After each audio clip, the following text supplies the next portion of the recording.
2025년 8월 14일자 이스라엘 투데이. 이스라엘과 하마스 간 벌어진 전쟁 오늘로 678일째를 맞이합니다. 우리나라를 포함한 전 세계 언론들은 가자지구 안에서 벌어지고 있는 기근과 질병으로 많은 아이들이 처참한 상황에 빠져 있다, 이렇게 보도를 합니다.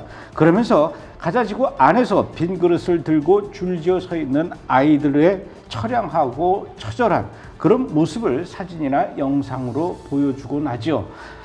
이런 장면을 보면 누구도 가자지구의 그 가슴 아픈 상황을 보면서 안타까워하지 않을 수 없으며, 동시에 당연히 이 모든 원인은 이스라엘 때문이다, 이렇게 생각하면서 이스라엘을 비난하게 되죠. 하지만 그 모든 것들이 사실일까요? 최근 독일의 한 매체가 사실 이런 사진들이 조작되었다라고 폭로했습니다. 영양실조로 보이는 아이들의 사진과 구호품을 구하기 위해서 몰려드는 이 사진들이 사진 작가에 의해서 조작되었다라는 것이죠. 최대한 불쌍하게, 그리고 최대한 자극적으로 찍어서 이 사진을 본 사람들에게 이스라엘 향해서 분노와 이런 이 화가 나는 마음을 갖게 하는 그런 선동을 일으키려는 것입니다. 이런 사진과 영상이 퍼져 나가니 반이스라엘, 반유대주의 혐오 정서와 더 나아가서 혐오 범죄가 일어나는 것 아니겠습니까? 여러분, 뉴스를 통해서 듣고 있는 가자지구 관련 뉴스가 전부 사실이라고 믿으십니까? 믿지 마십시오. 가짜 뉴스가 얼마나 많습니까? 가자지구와 관련된 또 다른 가짜 뉴스도 있습니다. 이유진 PD가 진실을 밝혀주기 위해서 취재했습니다. 어서 오십시오. 지난 일주일 동안, 아니죠, 열흘 동안 휴가 갔다 왔어요. 네. 어딜 갔다 오셨습니까? 평창 갔다 왔습니다. 그래요?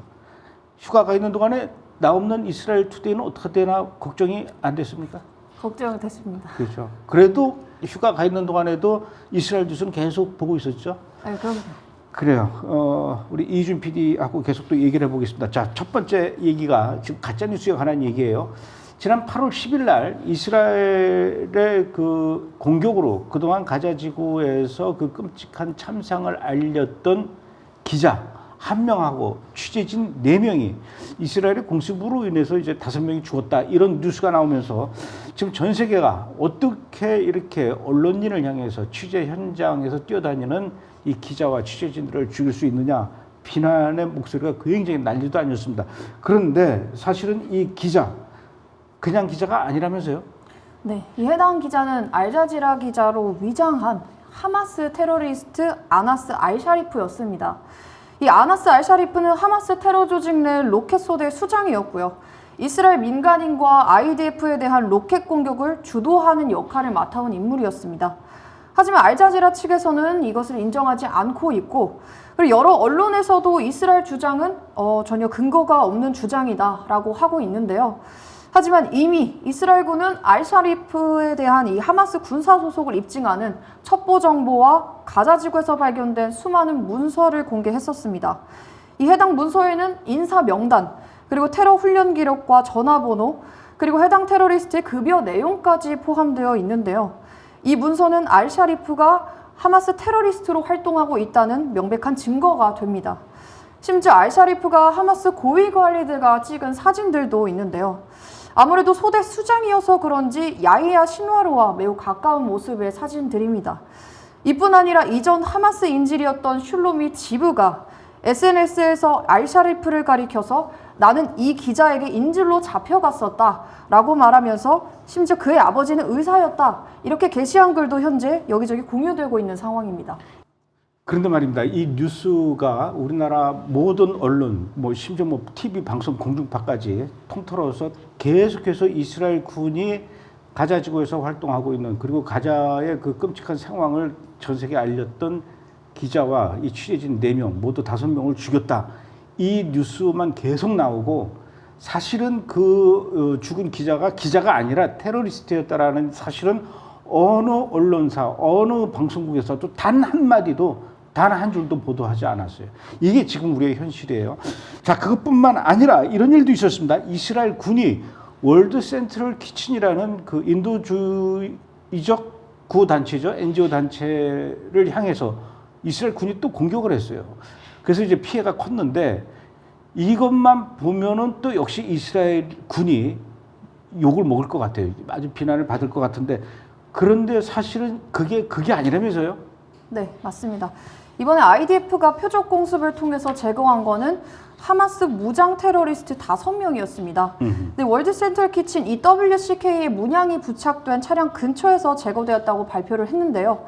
해당 차량은 데이르 알발라 지역에서 발견이 되었고 IDF는 이 WCK 엠블럼이 부착된 차량 주변에서 활동하고 있는 이 테러리스트들을 촬영한 항목 영상도 공개를 했습니다. 테러리스트들은 의도적으로 이 WCK 엠블럼을 차량에 부착을 하고 노란 조끼까지 착용해서 자신들이 표적이 되는 것을 피하려고 했는데요. 이스라엘 국방부 산하의 코가트 담당자들이 WCK 측에 직접 확인을 한 결과 가자 지구에서 목격됐던 그 해당 차량은 WCK의 활동과는 관련이 없는 것으로 확인이 되었고 IDF는 해당 무장 테러리스트들이 그 지역에 이스라엘군의 위협을 또 가하고 있어서 이스라엘 공군이 이들을 제거한 것이다 이렇게 밝혔습니다. 알겠습니다. 그리고 또 최근 들어서 영국과 프랑스, 캐나다 그리고 독일까지 팔레스타인을 국가로 인정하겠다 이렇게 지금 막 난리가 났어요. 거의 뭐 전 세계 많은 나라들이 팔레스타인 국가 인정 캠페인이 일어나듯이 이런 상황에서 호주까지도 이 행렬에 동참한다고요? 네, 맞습니다. 호주의 좌파 노동당 정부는 다음 달 9월에 유엔 총회에서 팔레스타인을 국가로 인정할 것이라고 발표를 했는데요. 호주 총리 앤서니 앨버니지는 두 국가 솔루션은 중동에서 폭력의 악순환을 끊고 가자 지구의 갈등과 고통 그리고 기아를 종식시킬 수 있는 인류의 최선의 희망이다 이렇게 말했습니다. 하지만 이스라엘은 오랫동안 팔레스타인 국가를 인정하는 것은 테러리즘에 대한 보상이라고 주장을 해왔었는데요. 이번 국제사회의 팔레스타인 국가 승인 요구에 대해서 네타냐후 총리는 그것은 평화를 가져오는 것이 아니라 오히려 전쟁을 가져올 것이다 이렇게 비판했습니다. 그러니까 그러니까 하마스가 2023년 10월 7일 날 저질렀던 그 테러를 정당화시키는 이런 상황인데 참 그 세상이 희한하게 돌아가는 것 같아요. 이런 거 봐서는 지금 뭐 요즘 그 하마스나 이 팔레스타인 특히 하마스 신나서 아주 미칠 것 같아요. 네, 맞아요. 지난 토요일 하마스 고위 간부인 가지 하마드의 인터뷰 내용을 보면 지금 그들이 어떤 생각을 하고 있는지 알 수가 있는데요. 실제로 가지 하마드는 이번 인터뷰를 통해서 서방 국가들 중 점점 더 많은 나라들이 팔레스타인 국가를 인정하겠다고 이렇게 밝히는 것은 자신들의 테러의 효과를 입증하는 것이다 이렇게 말했고요. 또 그러면서 10월 7일은 팔레스타인 국가의 국제적 인정을 이끌어낸 날이고 이스라엘을 무너뜨리는 것이 그리 어렵지 않다는 것을 증명한 날이다 라고 하면서 우리는 결코 무기를 포기하지 않을 것이고 이스라엘이 우리가 포기를 하기를 바라는 것은 그저 그들의 꿈일 뿐이다 이렇게 기고만장한 발언을 했습니다. 팔레스타인 자치정부의 현 총리 말고 전 총리가 이런 얘기도 했습니다. 2023년 10월 7일 하마스의 그 학대 학살 8시간 만에 이스라엘 사람들은 4천여 명을 부상 입히고 1,200명을 학살하고 또 251명을 납치해갔던 그 끔찍한 일들이 아주 잘했다 이렇게 팔레스타인 자치정부 전 총리가 칭찬을 하고 나섰어요. 네, 맞습니다.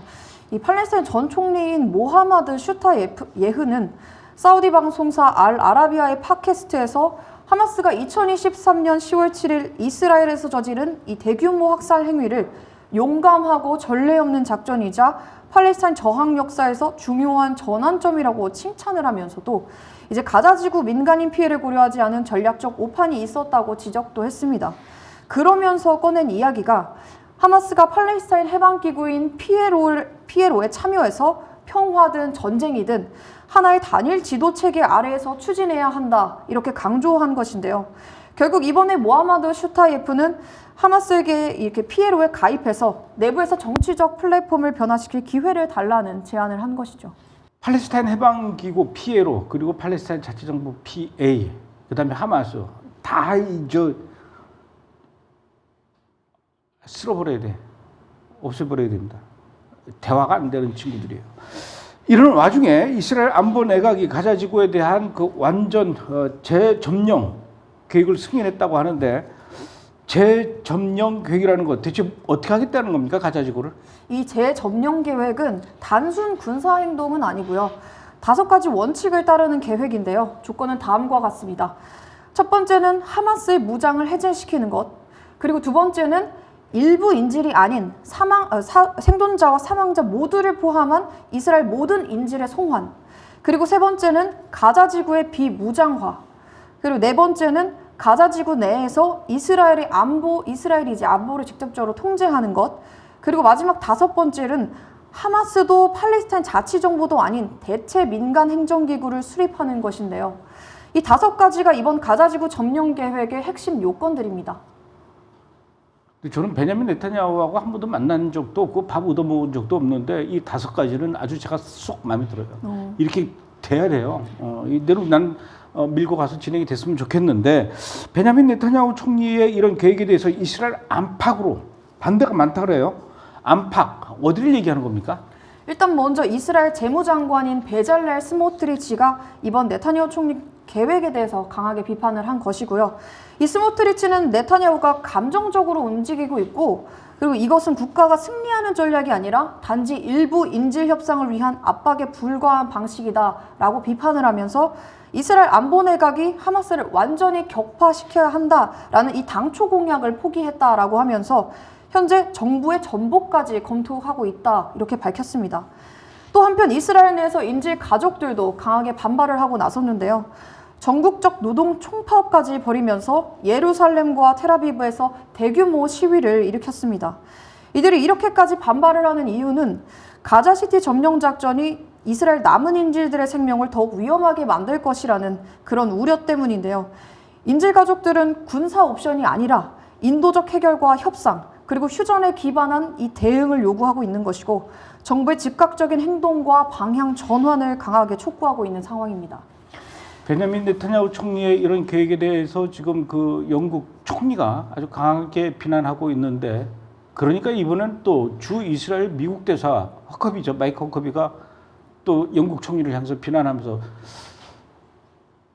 가자지구 재점령 계획에 대해서 영국 총리하고 미국 대사하고 지금 싸움이 났어요. 어떻게 된 겁니까? 네, SNS를 통해서 이제 공방을 펼친 것인데요. 먼저 영국 총리 키어 스타머가 가자지구에 대한 이제 이스라엘의 군사 작전 확대 계획에 대해서 이스라엘 가자 공세 결정은 잘못된 것이다. 가자 인도적 위기는 이렇게 매일매일 악화되고 있는 상황인데 지금은 당장 휴전이 필요한 상황이다. 이렇게 비판을 했는데요. 이 발언에 대해서 미국의 이스라엘 대사인 마이크 허커비는 SNS를 통해 스타머를 강하게 반박했습니다.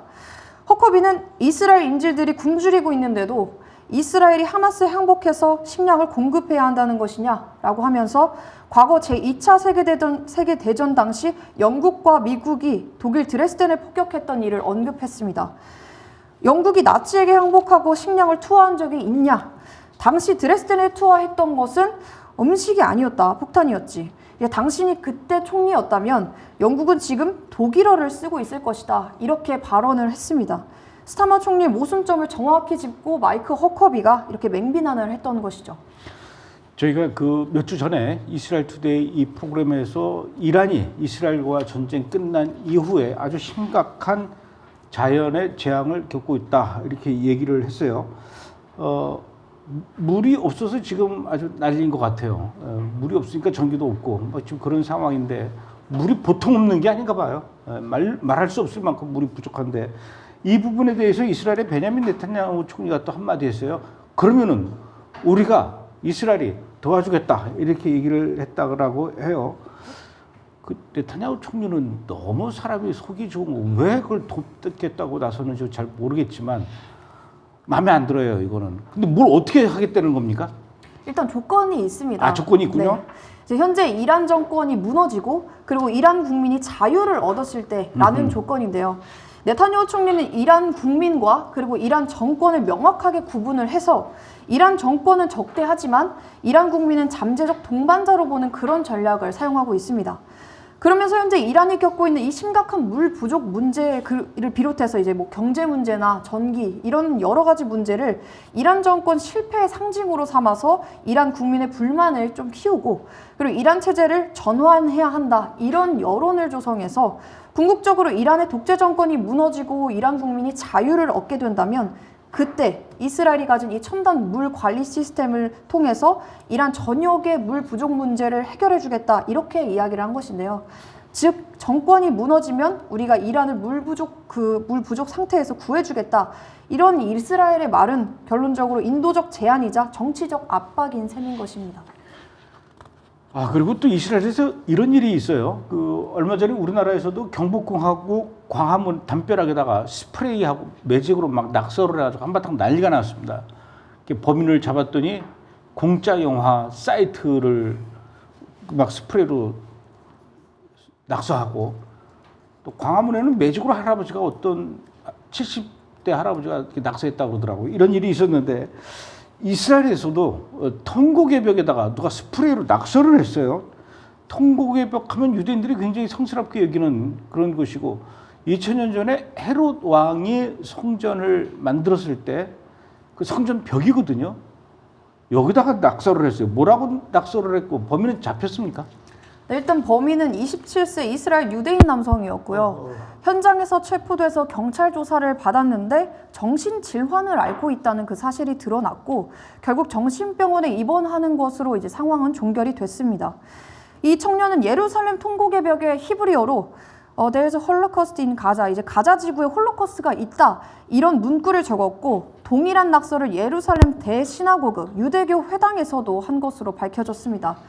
이제 이 사람이 낙서를 한 이 통곡의 벽은 단순한 벽이 아니라 아까 말씀하신 것처럼 유대 민족에게 종교적으로 굉장히 중요한 그리고 상징성이 있는 그런 장소다 보니까 신성모독이라면 사회적으로 큰 이슈가 된 상황인데요. 가자 전쟁을 홀로코스트와 비교한 이 메시지 내용까지도 더해져서 큰 충격을 준 상황입니다. 이 해당 낙서들은 즉각적으로 복원 작업에 들어갔고요. 현재는 원상복구된 상태라고 합니다. 저 벽이요. 제가 사진을 보니까 지금 보니까 통곡의 벽이 아니에요. 통곡의 벽이 아니고 통곡의 벽은 일정 그 구간에 있는 그 공간을 통곡의 벽이라고 하는데 그 사진 한번 다시 좀 보여주실래요? 통곡의 이 벽은 이거 말고 계단 내려가는 또 그 사진이 있을 거예요.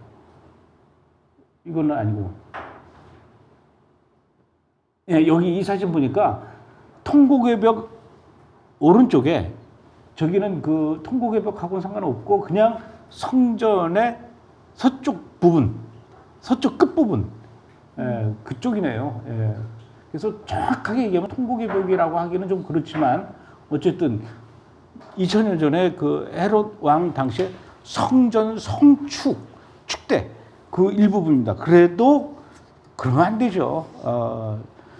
근데 유대인들도 이 스프레이를 되게 좋아하는 것 같아요. 이 기독교 유적지 있잖아요. 이 오병이어 교회, 예수님께서 오병이어 기적을 일으켰던 그 교회 가가지고 스프레이로 무슨 예수는 얼어 죽을 그러면서 막 낙서한 적도 있고 불도 지르고 그래요. 하여튼 유대인들이 좀 그런 부분이 있습니다. 자, 이런 식의 낙서는 이스라엘뿐만 아니라 프랑스 파리, 미국 LA에서도 또 발견됐다라고 얘기하는데 웬 날인지 모르겠습니다. 여기 그 프랑스 파리하고 LA에서는 또 뭐라고 낙서를 한 겁니까? 이제 로스앤젤레스에 위치한 유대계 미국인 커뮤니티인 IAC 본부 건물과 그리고 그 인근 지역에서 스와스티카 그리고 SS 등 나치를 상징하는 문양들이 여기저기 낙서가 되어 있었고요. 그 밖에도 불태워라 이런 뭐 각종 반유대주의적인 문구들이 낙서가 되어 있었습니다. 일부 직원은 안전하지 않다고 느껴서 출근을 하지 않았다고 하고요. 지역 주민들은 두려움에 휩싸여서 이사까지 고려하고 있는 중이라고 하는데요. 해당 건물의 CCTV 영상에 용의자의 모습이 포착이 돼서 현재 수사 중이라고 합니다. 또 프랑스 파리 이스라엘 항공사 엘알 사무소 거기 낙서 사건이 또 있습니다. 사무소 건물 외벽과 출입문에 붉은색 스프레이를 마구잡이로 흩뿌려 놨는데요. 출입문 옆쪽에는 LR 제노사이드 에어라인, LR은 대학살 항공사다라는 반이스라엘 낙서가 있습니다. 사건 당시 사무소에는 아무도 없었어서 다행히 인명피해는 없었는데요. 엘랄 항공은 이번 사건을 이제 최대한 엄중하게 처리를 하고 있고 프랑스와 이스라엘 당국과 긴밀하게 협조 중이라고 밝혔습니다. 그러니까 이 외국에 있는 뭐 프랑스 파리든 미국 LA든 그 이스라엘 유대인들과 관련된 이런 그 건물, 이런 기관, 이런 시설들은 굉장히 이 안보, 특히 이 보안 문제에 신경을 좀 바짝 써야 돼요. 수고하셨습니다. 열흘 동안 휴가를 갔다 왔는데도 불구하고 그 뒤에 또 열심히 또 뉴스를 찾았어요. 예. 당분간은 좀 열흘씩이나 그 휴가 가지 말고 계속 일 좀 하시죠. 근데 내일부터 또 놀죠. 아이고 참. 어쨌든 푹 쉬고 또 월요일부터 열심히 합시다. 네. 수고하셨습니다. 잠시 후에 다시 뵙겠습니다.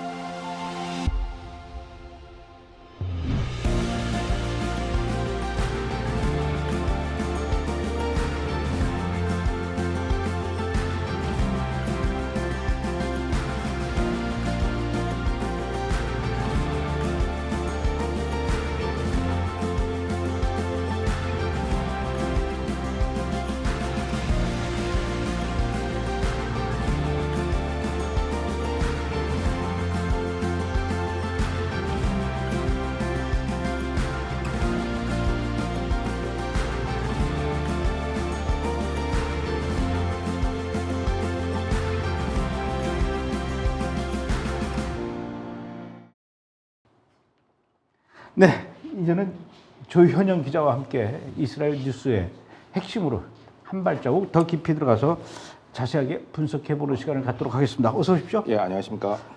저 기자는 휴가인가 합니까? 이게 휴가예요. 아, 이게 휴가예요? 네, 이스라엘 왔잖아요. 이야, 역시 자세가 달라요. 우리 이유진 PD가 이런 소리 좀 들어야 되는데. 자, 조현영 기자가 분석해볼 첫 번째 분석 이슈 알아보도록 하겠습니다.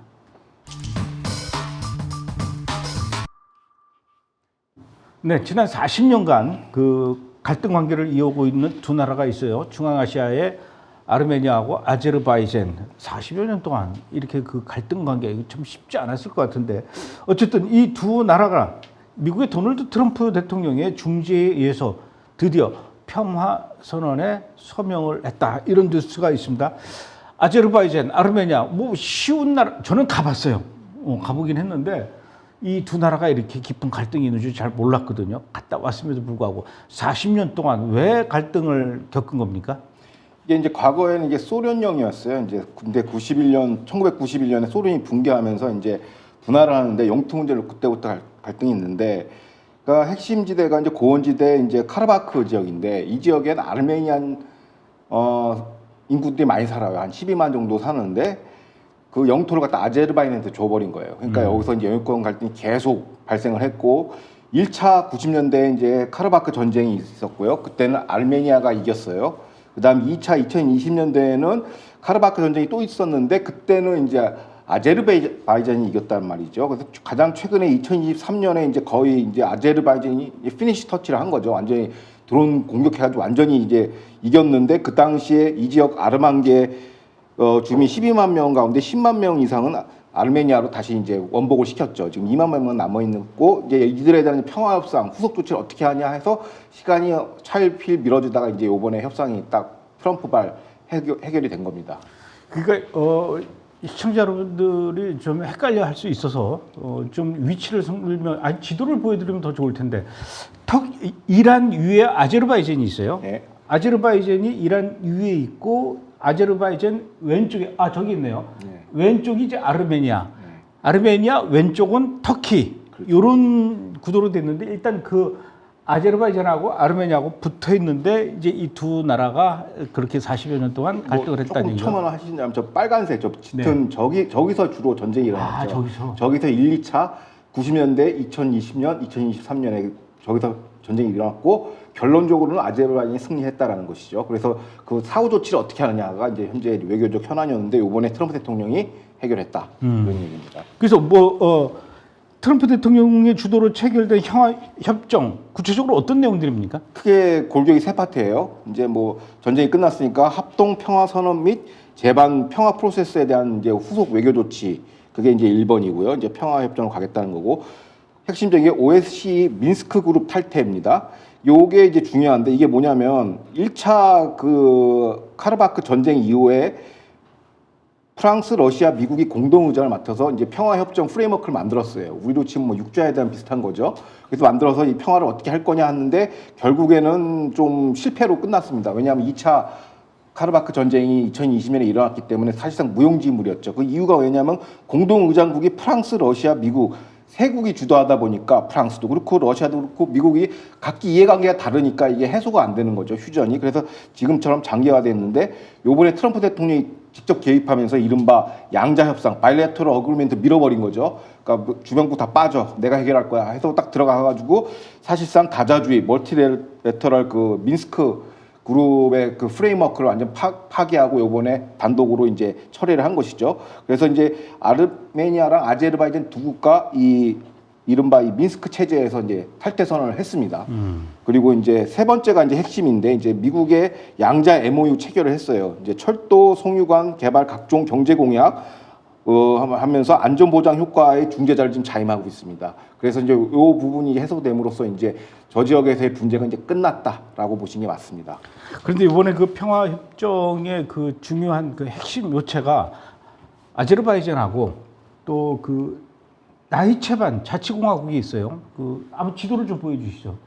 아제르바이잔하고 나히체반 그 하고 그 사이에 아르메니아가 껴 있어요.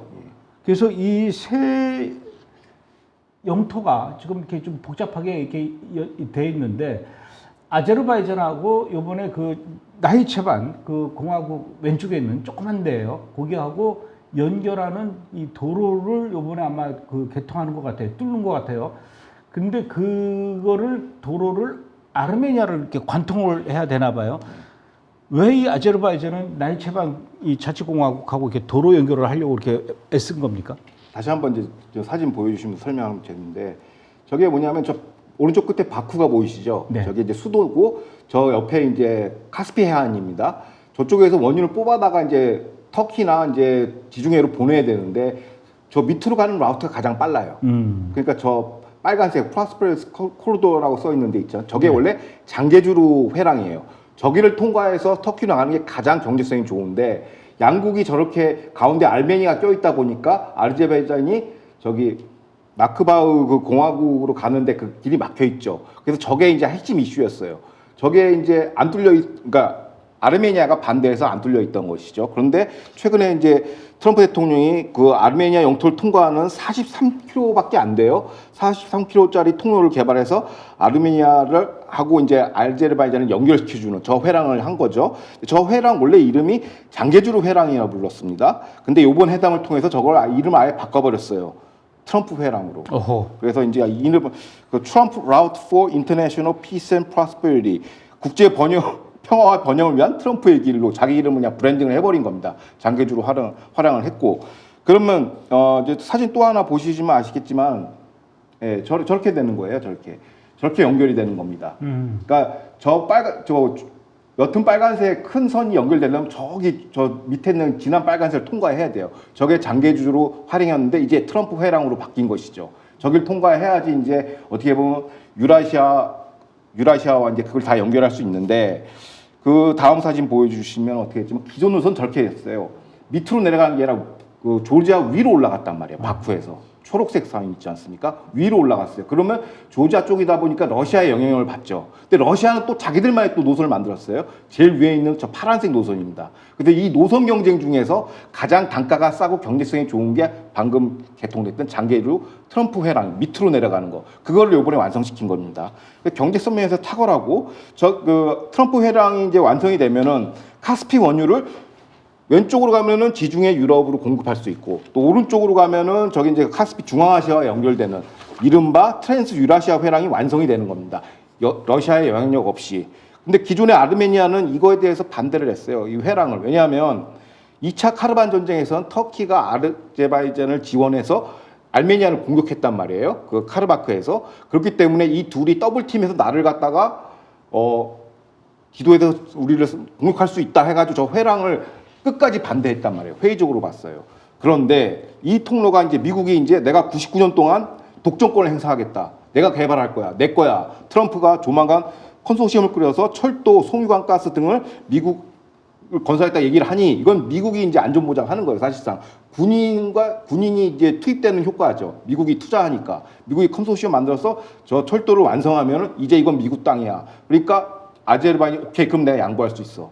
아제르바이잔도 양보할 수 있고 아르메니아도 둘 다 양보할 수 있어서 그래서 이번에 평화협정이 완성이 된 거죠. 미국이 중재자로 참여해서. 근데 이게 왜 중요하냐면 아르메니아는 유약한 그동안에는 아르메니아는 그 러시아 이란 편이었어요. 러시아의 영향이 또 셌고 그래서 요번 그 트럼프 회담을 계기로 해서 아르메니아는 유약한 이란과 적대적 러시아를 배제하고 미국 주도 터키 아제르바이잔 선택을 노선을 선택한 거예요. 그러니까 어떻게 보면 그 민스크 그룹 회담 체제를 이제 회파한 거죠. 다자주의. 그래서 트럼프 경제 유출은 어떤 식으로 했냐? 이게 아르메니아의 관할법에 들어가요. 근데 이게 아제르바이잔이 오케이를 한 거야. 왜? 트럼프가 관리하니까 괜찮아. 공정한 브로커니까 트럼프는. 그래서 이거 합의한 거고 양자회담이 어떻게 보면 다자회담보다 실효성 있다는 반증이에요. 그러니까 트럼프가 직접 개입한 거거든요.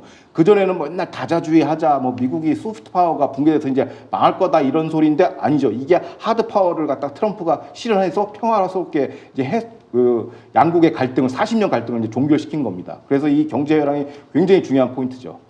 아까 그 지도를 좀 다시 보여주세요. 그 파란색 그 아제르바이잔 이거 말고 요거 보면은 아제르바이잔 파란색하고 왼쪽에 그 나이체반 네. 사실은 이 나이체반하고 아제르바이잔하고 같은 나라라 그러더라고요. 그렇죠. 예, 그러니까 그 자치 공화국이긴 하지만 정치적으로 군사적으로 그 아제르바이잔에 속해 있는 일종의 속국이에요. 그렇죠. 그러니까 이제 아제르바이잔 입장에서 아니 저기도 저기가 그러니까 쉽게 얘기해서 인도 위에 있는 파키스탄하고 방글라데시하고 비슷한 그렇죠, 것 같아요. 그렇죠. 그러니까 그 한 나라가 나뉘어져 있는 거예요. 그렇죠. 그러니까 그 사이를 연결하는 회랑을 만들기를 계속 아제르바이잔은 원했는데 그걸 이제 트럼프가 내가 해줄게 이렇게 해서 이번에 이제 된 건데 그렇죠. 지난주에 우리 소말릴랜드 얘기하지 않았습니까? 예, 예.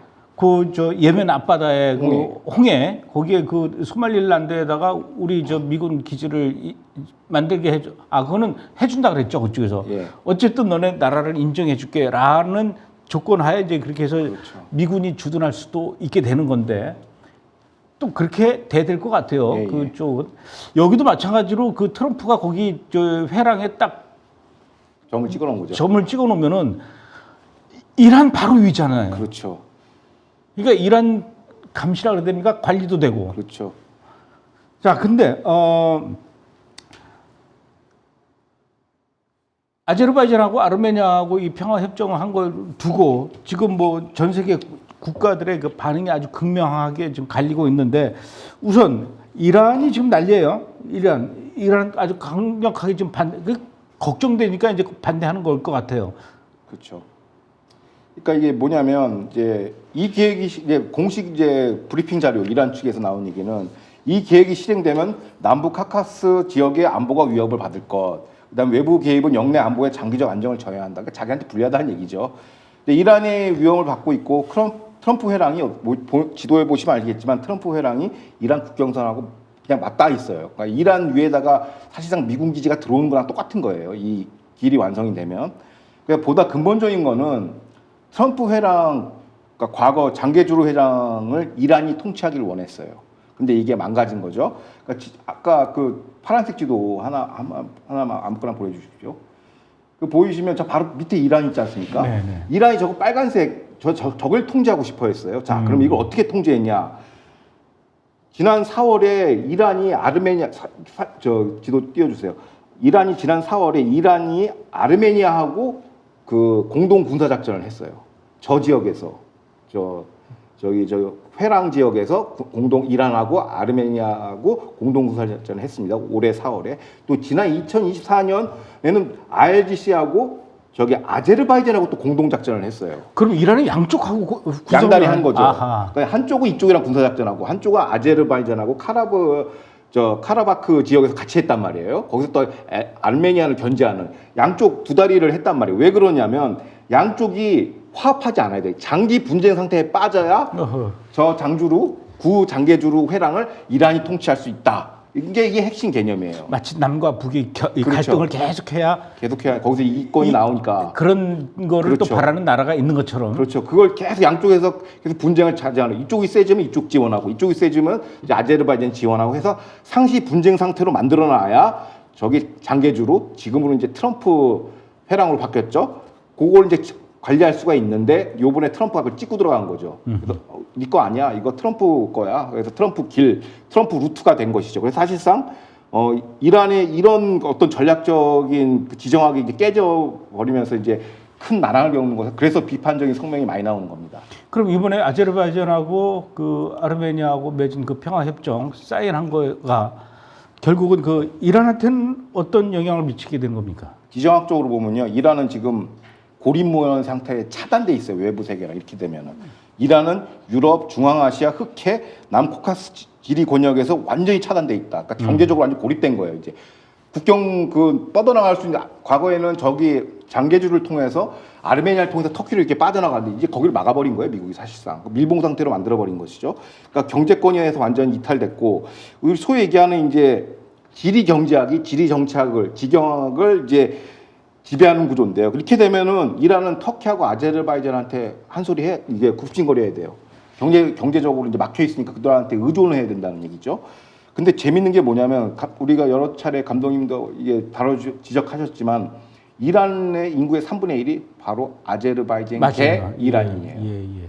굉장히 신정체제, 하메네이 신정체제에 부정적이고 반체제적인 성향이 있고요. 어떻게 보면 레짐 체인지의 가장 강력한 그 반대 블록이 아제르바이잔 개 이란이란 말이에요. 그러면 이게 무슨 얘기냐?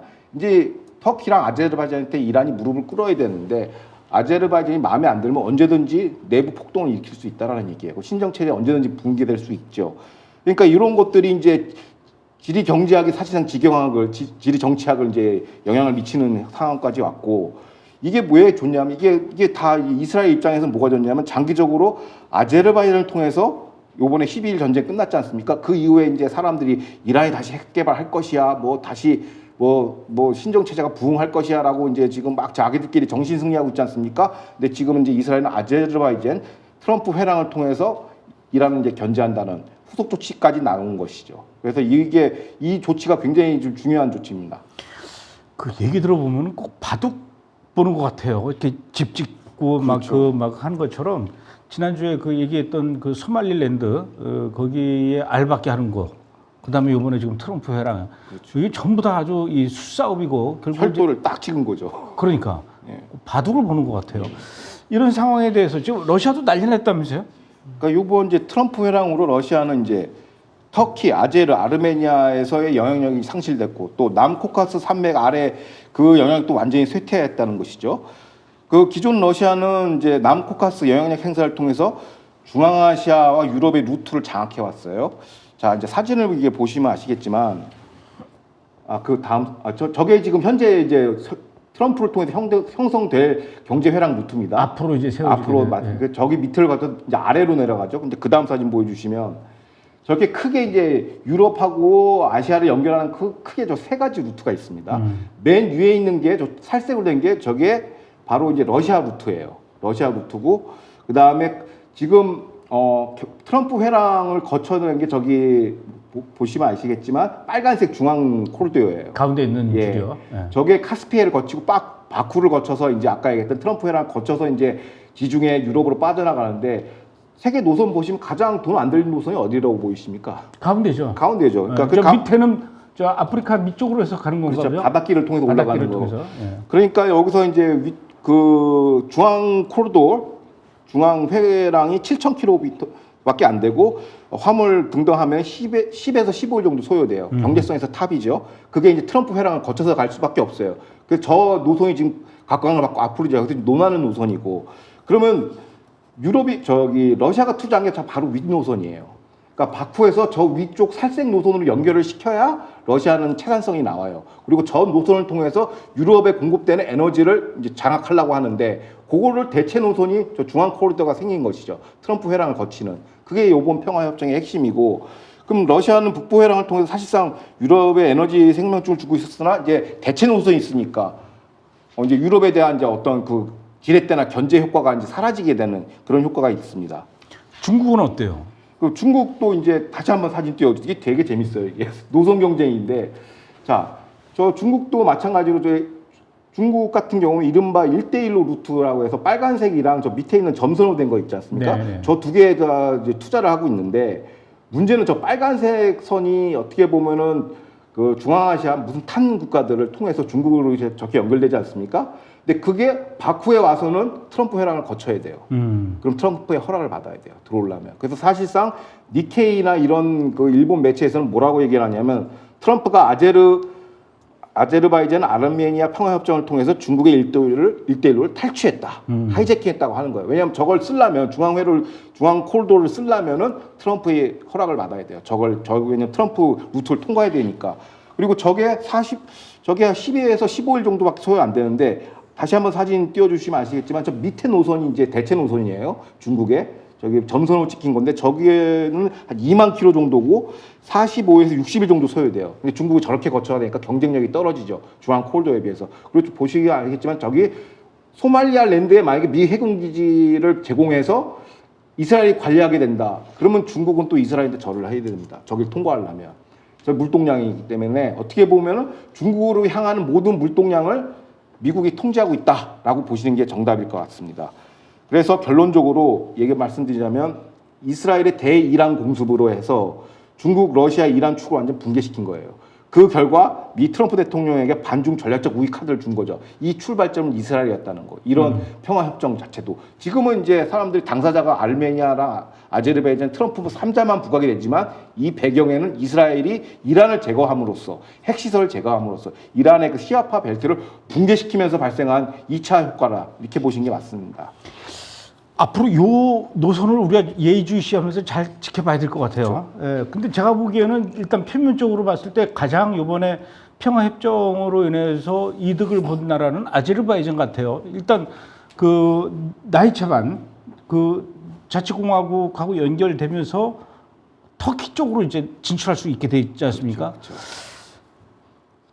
앞으로 이 부분을 아제르바이잔은 놓치지 말고 잘 살려야 될 것 같아요. 예, 아제르바이잔은 이제 바쿠에서 이제 송유관이나 물동량을 실어서 트럼프 회랑을 통해서 이제 터키 통해서 이제 지중해로 빠져나가죠. 유럽에 공급되는데 에너지뿐만 아니라 군수물자도 공급할 수 있다는 것이죠.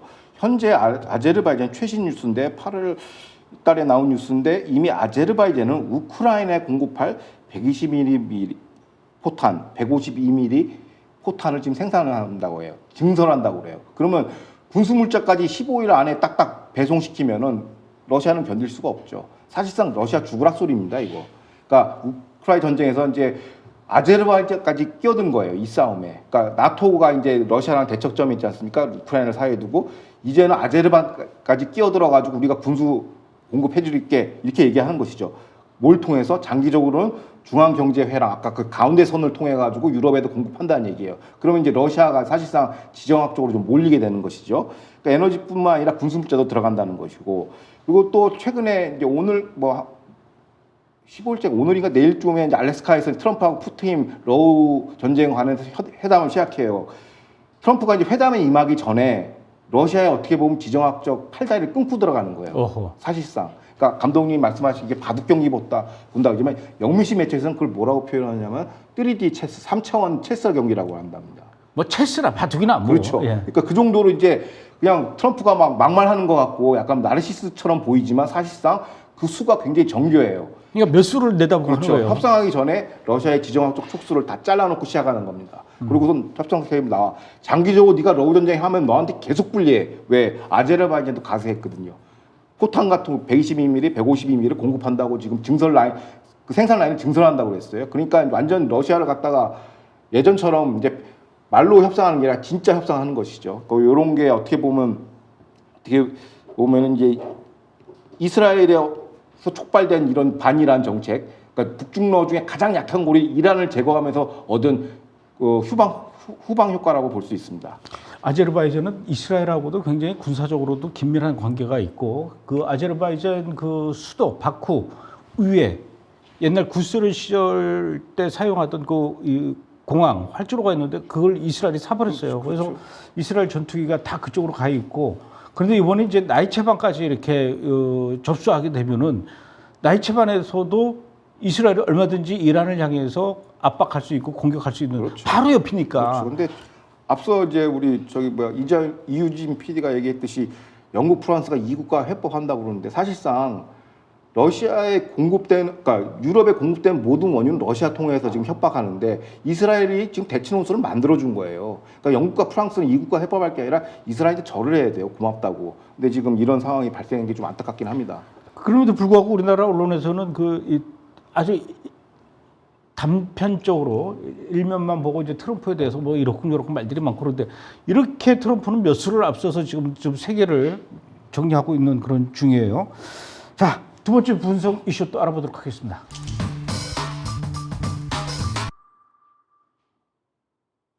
예, 최근 들어서 전 세계에 기승 부리고 있는 이 반유대주의 이런 그 광풍으로 인해서 참 슬픈 소식인데 이스라엘 국민들이 해외 여행 가는 걸 굉장히 꺼려한다고 그래요. 안 그래도 채널 12 방송에서 이제 여론조사를 했습니다. 했더니 최근 이제 가자 전쟁 그 여론이 안 좋지 않습니까? 그래서 그 전쟁에 대한 국제적 비판이 커지면서 해외 여행에 대해서 포기하는 이스라엘 국민이 56%라고 합니다. 어허. 그리고 이제 40%는 두렵지 않다라고 하고 4%는 잘 모르겠다고 하는데 이게 이제 뭐냐면 가자 전쟁의 실체와 상관없이 이게 프로파간다 전쟁에서 진 거거든요. 이스라엘이. 그러니까 이 가짜 뉴스 전쟁에서 진 거예요. 그러니까 요거가 이스라엘이 가장 그 뼈아프게 좀 생각해야 될 대목이에요. 왜냐하면 실제로 어떤 일이 있었냐면 그리스 아테네 해변 관광지에서 이스라엘 관광객들이 현지인들한테 공격을 당했어요. 나는 가자지구 하마스 편이다 하면서 막 귀를 물어 뜯었다고 합니다. 아하, 이런. 그러니까 이런 게 이제 이런 야만이 일상화되는 거예요. 유럽, 지중해 등등. 아무리 뭐 이렇게 뭐 그 유럽에 에너지 공급하는 그 시장도 이게 이스라엘이 만들어줘도 이제 계속 이제 힘들어지는 것이죠. 그러니까 이런 것 때문에 이제 참 이스라엘이 계속 구석에 몰리고 있고 이른바 피해 비방이 현실화됐어요. 이게 그래서 이제 국제 알리아가 이제 이건 상수다 이렇게 보시는 게 옳을 것 같습니다. 저희가 매주 토요일마다 그 서울 종각역에 있는 그 보신각 예, 예. 앞 광장에서 이스라엘 지지 집회를 했지 않습니까? 그때 이렇게 막 이스라엘 국기 흔들면서 우리는 이스라엘을 지지한다, 우리는 이스라엘과 함께 선다, 뭐 We stand with Israel 이렇게 막 외치고 그러면은 외국인들이 지나가다가 막 뭐라 그래요. 너네들은 이스라엘 애들이 저 가자 지구에 수많은 아이들을 죽이는 거 모르냐고. 너네들은 왜 뉴스도 안 보냐. 오히려 우리한테 막 뭐라 그래요. 그때 가가지고 뭐 여러 소리 할 필요 없어요. 지금 전쟁이 누가 시작한 거냐. 그 1200명 죽은 거는 왜 너네들은 모르냐. 이렇게 얘기하면 할 말은 없죠.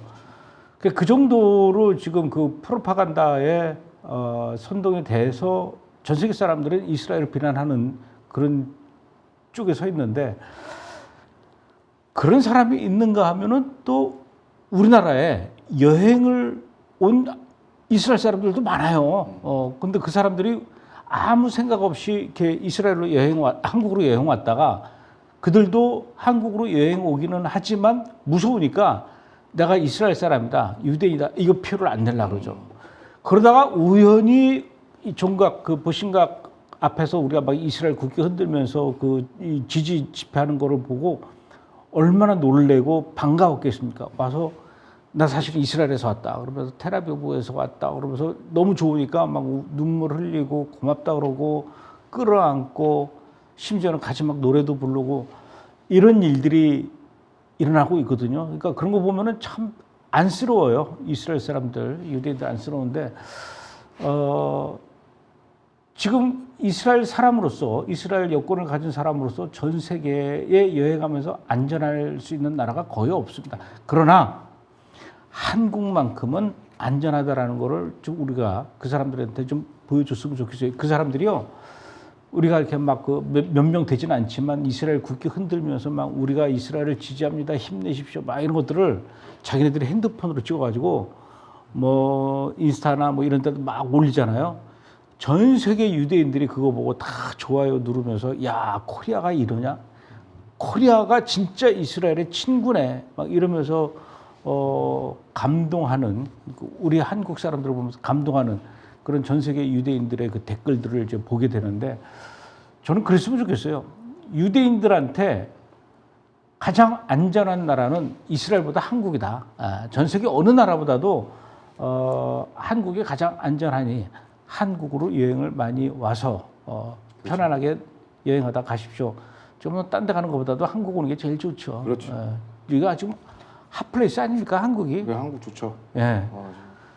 사실 이스라엘 사람들한테 한국에 대한 인식이 좀 널리 좋게 많이 퍼졌으면 좋겠습니다. 그래서 해외 여행 가는 게 두렵다가 아니라 우리는 한국으로 가고 싶다. 가장 안전한. 이런 동의하시죠? 예, 예.